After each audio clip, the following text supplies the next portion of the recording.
the 18th day of Elul. Now 18 is a very, very popular number. It's Chai, the number of life, and it's also known as Chai Elul. The 18th day of Elul is known as the day that gives life into Elul. It's also 12 days before Rosh Hashanah.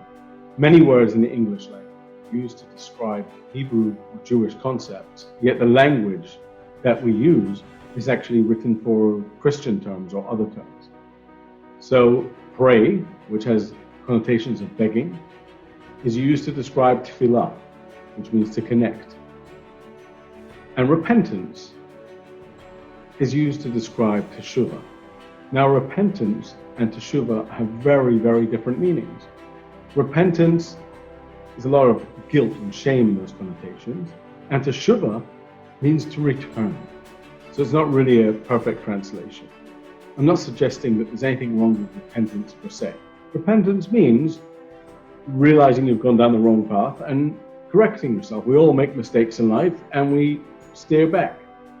It's a natural human thing to do, and it's a healthy thing to recognize what you've done and fix it.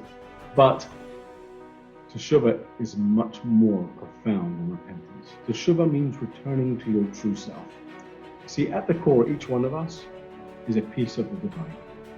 Now, we have personalities and histories and other things that get in the way, but that doesn't affect who we are. It clouds it, but it doesn't change it.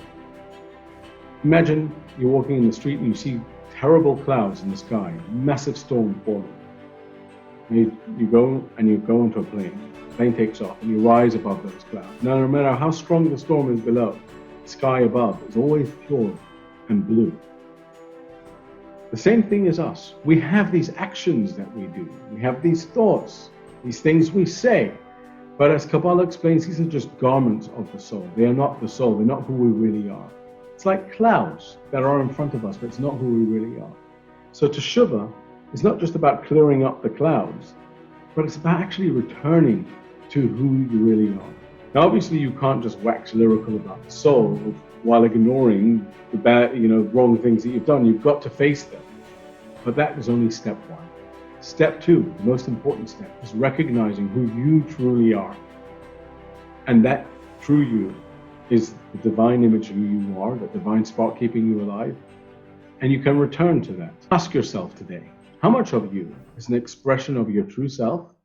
And how much is baggage that you brought along the way through life experience? Exercise for today. Number one, identify a few things in your life that need to be cleaned.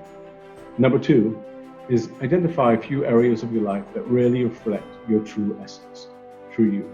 Maybe listen to some music, some inspiring music that gets you, and maybe read a book, read an article that could resonate with you and put you a little bit more in sync with yourself. It doesn't have to take too long.